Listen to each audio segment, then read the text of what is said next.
Hey guys, I welcome you all to our channel dream पाठशाला grow beyond limits.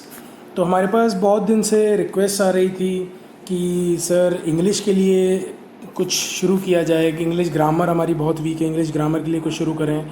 तो आज से हम आपके लिए एक नई सीरीज़ लेकर आए हैं, इंग्लिश फॉर एवरीवन।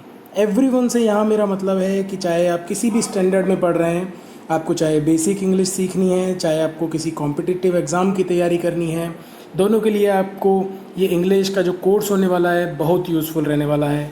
एक बार आप देखिए, फिर आपका खुद का मन करेगा कि आप इसे शेयर करें, लाइक करें, सब्सक्राइब करें। ठीक है, तो एक नए पैटर्न से हम सीखेंगे, बहुत ही इंटरेस्टिंग तरीके से हम सीखेंगे। तो आइए शुरू करते हैं। अब देखिए, हमारा जो इंग्लिश पढ़ने का तरीका होगा वो इस तरीके से नहीं होगा कि हम टॉपिक पढ़ें, नाउन अलग टॉपिक पढ़ लिया, सब्जेक्ट वर्ब एग्रीमेंट अलग टॉपिक पढ़ लिया, सारे अलग अलग टॉपिक पढ़ लिए और फिर उनको कनेक्ट नहीं कर पा रहे हैं। क्योंकि आजकल की जो प्रॉब्लम है वो यही है कि आपको टॉपिक्स पढ़ा दिए जाते हैं लेकिन उनकी इंटरलिंकिंग नहीं कर पाते हैं। और उसके केस में प्रॉब्लम ये हो जाती है कि आजकल जो क्वेश्चंस आते हैं, पेपर में जो क्वेश्चंस आते हैं, वो इस तरीके से नहीं पूछेगा आपसे कि इसमें बताइए नाउन की एरर है, या इसमें बताइए कोई सब्जेक्ट वर्ब एग्रीमेंट की एरर है, या कोई और एरर है। वो आपको सेंटेंस देगा और आपको सेंटेंस को पहचानना आना चाहिए। और सेंटेंस को पहचानने के लिए आपको पहले ये समझना होगा कि सेंटेंस में होता क्या क्या है। तो सेंटेंस एक पार्ट ऑफ स्पीच से बना होता है। पार्ट ऑफ स्पीच क्या क्या होते हैं कि आपका सब्जेक्ट है, आपका वर्ब है, आपका प्रोनाउन है, आपका नाउन है। ठीक है, जैसे हम स्पीच पढ़ते हैं ना, डायरेक्ट स्पीच, इनडायरेक्ट स्पीच, तो इसी तरीके से पार्ट्स ऑफ स्पीच होते हैं जिनसे मिलकर एक सेंटेंस बना होता है। ठीक है, तो इसमें क्या क्या इंक्लूड होगा? नाउन हो गया, एडजेक्टिव हो गया, वर्ब हो गया, एडवर्ब हो गया, प्रीपोजिशन, कंजंक्शन, इंटरजेक्शन और प्रोनाउन, इन सब से मिलकर ये बना होता है। अब देखिए, हमारी जो अप्रोच रहेगी वो क्या रहेगी। जैसा कि मैंने आपको बताया कि आपको पहले ये पता होना चाहिए कि ये सेंटेंस मिलकर किससे बना है। ठीक है, तो अब मैं आपको समझाता हूँ कि चीज़ें क्या होती हैं, कि आपको पहले चीज़ों को आइडेंटिफाई करना ज़रूरी क्यों है। कि आपने पढ़ लिया कि सब टेंस ये होता है, आपने पढ़ लिया सब्जेक्ट वर्ब एग्रीमेंट ये होता है, और आपको यही नहीं पता कि नाउन क्या होती है। नाउन के नाम पर आपने सिर्फ डेफिनेशन पढ़ रखी है कि noun is the name of person, place, animal, thing. इससे ज़्यादा आपको कुछ नहीं पता। आपको सिर्फ पता भी है तो ये पता है कि राम, श्याम, सीता, गीता जो है वो नाउन है। अरे नहीं दोस्त, नाउन बहुत प्यारी चीज़ है और आज आप सीखेंगे कि नाउन होता क्या है। बने रहिए हमारे साथ। तो देखिए, अब एक एग्जाम्पल है कि why do you late in the class और why are you late in the class. क्या लगता है आपको कौन सा सही है? यहाँ पर अगर आपकी इंग्लिश अच्छी है तो ठीक है, अगर आपकी इंग्लिश नहीं है तो आप तुक्का मारेंगे और आप सोचेंगे कि जय माता दी, जय माता दी, ये सही हो गया। हाँ, आपका सही हो गया, बिल्कुल सही हो गया, लेकिन ये तुक्का था। अब इसका कंसेप्ट जो है शायद आज नहीं तो कल की क्लास के बाद आप बहुत अच्छे से समझ पाएंगे, क्योंकि एडजेक्टिव जो है हम कल की क्लास में डिस्कस करेंगे। आज हम देखेंगे आइडेंटिफिकेशन ऑफ नाउन। अब देखिए क्या होता है, एक नियम है, जो आप नियम पढ़ते हैं ना, बहुत नियम पढ़ते हैं कि सब्जेक्ट और एग्रीमेंट में इतने नियम हैं, इनको रट लो।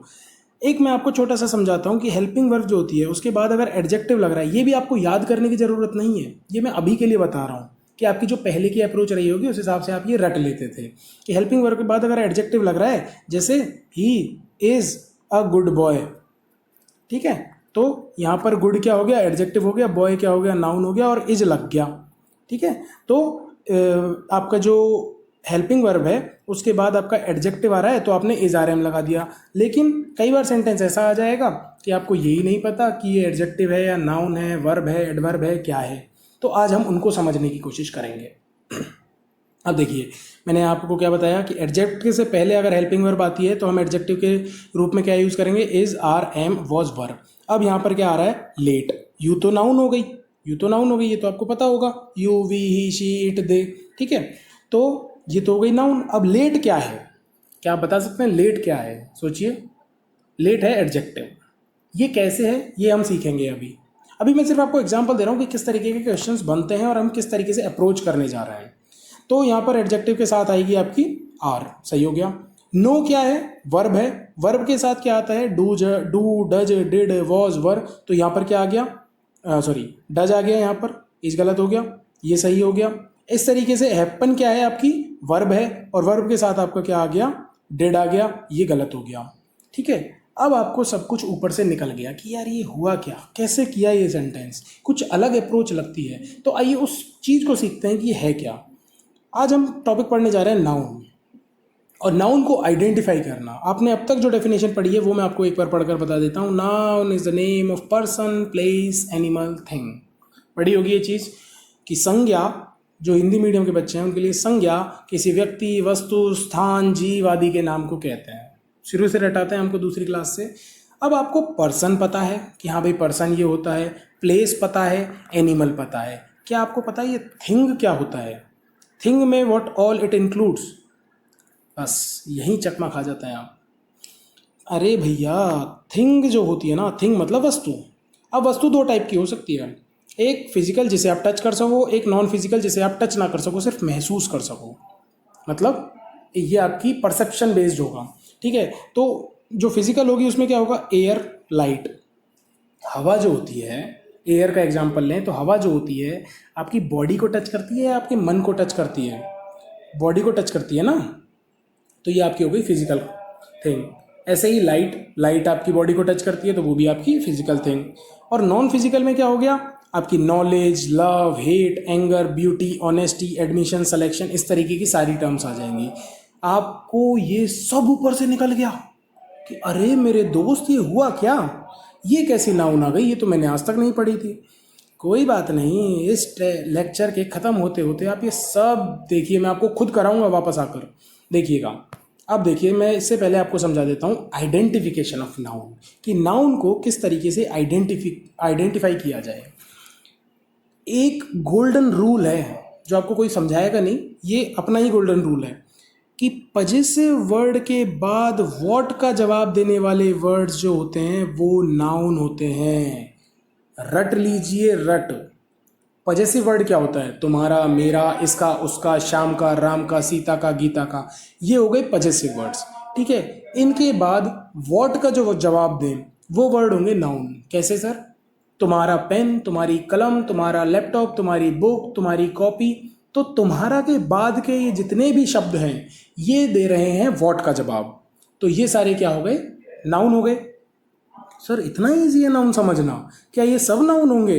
अरे भाई भरोसा नहीं है तो चलो अब वापस चलो पीछे और देखो। तुम्हारा, हम एयर और लाइट की बात कर रहे थे, तुम्हारी लाइट, तुम्हारी एयर, है ना। अब देखिए तुम्हारी नॉलेज, तुम्हारा लव, तुम्हारी हेट, तुम्हारा एंगर, तुम्हारी ब्यूटी, ऑनेस्टी, तुम्हारा एडमिशन, तुम्हारा सिलेक्शन, तुम्हारा मैनेजमेंट। अरे बाप रे, इतना आसान था? अरे भैया इतना ही तो आसान है इंग्लिश को समझना, एक बार कोशिश तो करके देखिए। अब देखिए आपको समझ आ गया कि नाउन को आइडेंटिफाई इस तरीके से किया जाता है कि सब तुम्हारा, तुम्हारा देखा, तुम्हारा, हमारा, मेरा, इसका, उसका, इसके बाद जो भी आपका वर्ड आ रहा है वो नाउन हो जाएगा जो इस चीज़ का जवाब दे रहा है। तो सर तुम्हारा, तुम्हारा, तुम्हारा सिलेक्शन, हाँ काम कर गया, सिलेक्शन नाउन हो गई। सर लेकिन सिलेक्शन जैसा मैंने कुछ और वर्ड भी सुना है, तुमने सुना होगा सेलेक्ट, तुमने सुना होगा सेलेक्टेड। अरे ये भी पढ़ेंगे भाई, मैं बताता हूँ क्या होता है। सेलेक्ट होती है वर्ब और सेलेक्टेड जो होता है वो होता है एडजेक्टिव। बेसिक सा आइडिया दे देता हूँ, इनके बारे में हम डिटेल्ड पढ़ेंगे। देखिए वर्ब वो होती है जिसमें आप या तो ईडी लगा सकें सेकंड थर्ड फॉर्म के लिए, जैसे आपने सुना होगा सेलेक्टेड, सुना है, अरे मतलब ये वर्ब है। या आप लगा दें आईएनजी, ये भी अगर आप लगा सकते हैं, ईडी या आईएनजी आप लगा सकें तो वो आपकी बन जाती है वर्ब। क्लियर है? और सेलेक्टेड, सेलेक्टेड क्या हो गया, एडजेक्टिव। कैसे सर? एडजेक्टिव किस चीज़ का जवाब देता है? एडजेक्टिव जवाब देता है तुम कैसे हो, तुम कैसे हो। पजेसिव वर्ड के बाद हाउ का जवाब जो दे, कैसे, कैसे हो, कैसे हो, तुम कैसे हो, अच्छे हो, बुरे हो, तुम गुड हो, तुम बैड हो, तुम ऑनेस्ट हो, तुम इंटेलिजेंट हो, तुम स्मार्ट हो। तो ये सारे क्या हो गए, honest, smart, intelligent, good, bad, ये सब क्या हो गए, सब हो गए एडजेक्टिव। क्लियर है? तो आज आपने अभी तक क्या सीख लिया कि नाउन को आइडेंटिफाई कैसे करें और एडजेक्टिव को आइडेंटिफाई करें। अरे ये तो बहुत आसान था सर, अब इसके कुछ एग्जाम्पल समझाइए हमें। बिल्कुल समझाएंगे। तुम्हारा पेन नाउन हो गई, तुम्हारा सिलेक्शन, तुम्हारा अट्रैक्शन, तुम्हारा लव। सर लव, लव तो वर्ब भी होती है ना, हम बोलते हैं I love you. I love you में क्या होता है, देखिए इसको मैं आपको समझाता हूँ बोर्ड पे, बहुत प्यार से समझाता हूँ। देखिए हम सुनते हैं, आपने शायद यूज़ भी किया होगा बहुत लोगों के लिए। ये एक जनरल सा सेंटेंस है जो शायद बहुत ज़्यादा यूज़ होता है। तो इसमें आई क्या है? नाउन है, ये तो आपको पता है, name of person place thing हमने पढ़ा है। यू भी क्या है? ये भी नाउन है। और नाउन की जब आप आइडेंटिफिकेशन सीख जाएंगे तो आपको ये पता लग जाएगा कि नाउन का यूज या तो सब्जेक्ट की जगह पे हो सकता है या ऑब्जेक्ट की जगह पे हो सकता है। और इनके बाद जो वर्ड बचा वो बीच में क्या है? वर्ब है। सर वर्ब कैसे आइडेंटिफाई की? अरे भैया अभी तो मैंने तुमको बताया कि वर्ब को आइडेंटिफाई करने का तरीका क्या है कि लव लिखा हुआ है तो इसमें ईडी लगा कर देखो, इसमें आईएनजी लगा कर देखो, क्या बन रहा है? Loved, loving.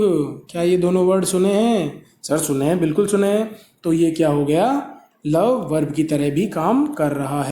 तो अभी हमने देखा कि लव जो है एज अ वर्ब भी काम कर रहा था, एज अ नाउन भी काम कर रहा था। तुम्हारा लव, हमारा लव, तो वो क्या हो गया?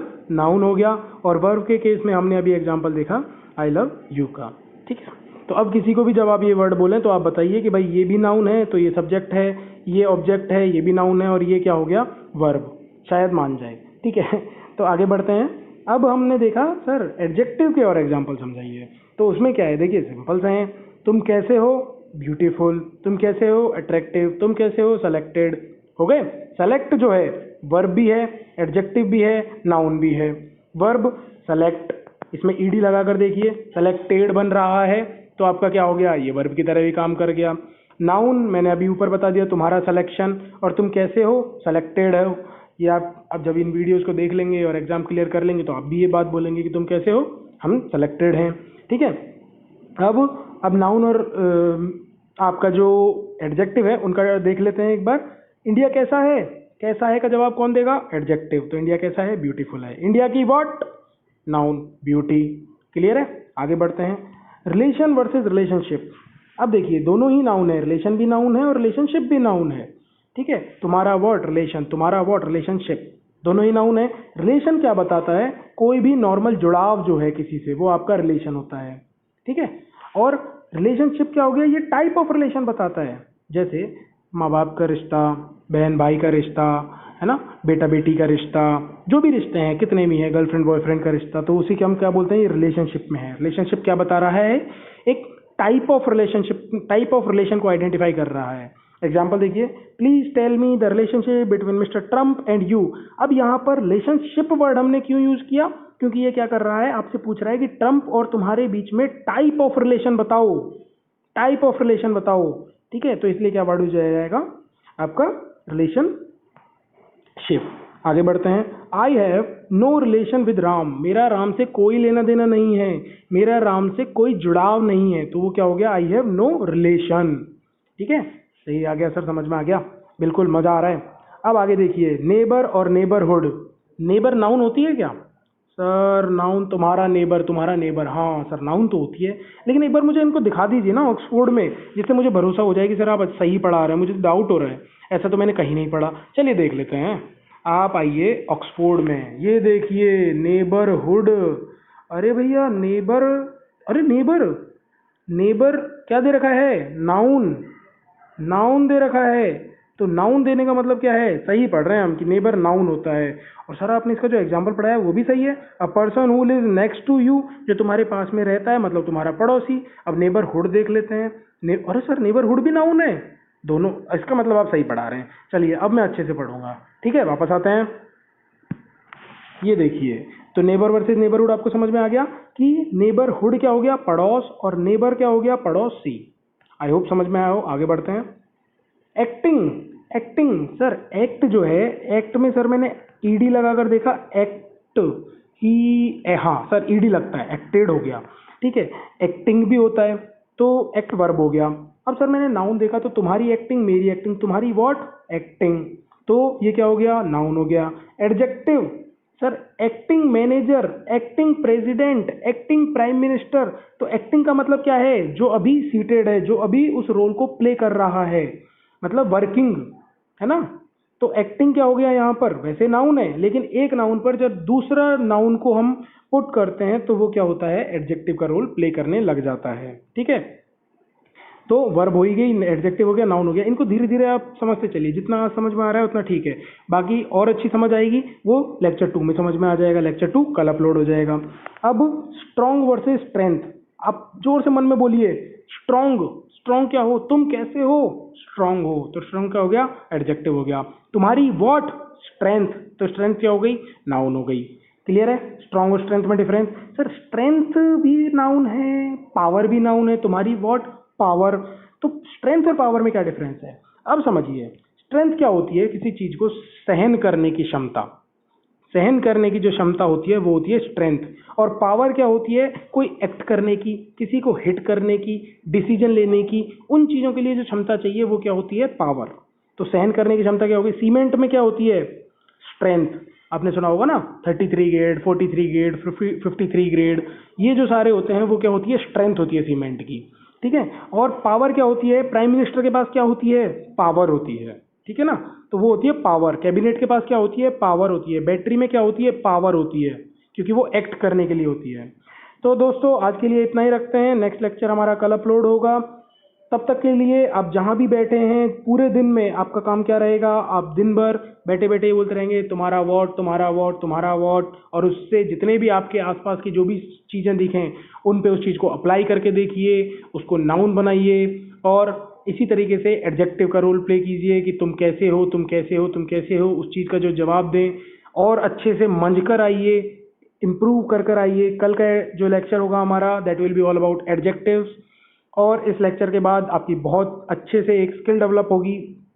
टिल देन लाइक कीजिए, शेयर कीजिए, सब्सक्राइब कीजिए। यही आपका सपोर्ट हमारे लिए बहुत अच्छा इम्प्रूवमेंट का काम करेगा, हमको और मोटिवेट करेगा अच्छा करने के लिए। यहाँ पर मैंने एक काम किया है, मैं आपको इडियम्स एंड फ्रेजेस जो है उसका मैंने लिंक डाल दिया है, आप यहाँ पर देख सकते हैं, लिंक आ रहा होगा। इस पर क्लिक कीजिए और इस प्ले लिस्ट पर जाकर इडियम्स एंड फ्रेजेस की जो सीरीज है उसे एंजॉय कीजिए। Till then bye bye, good night.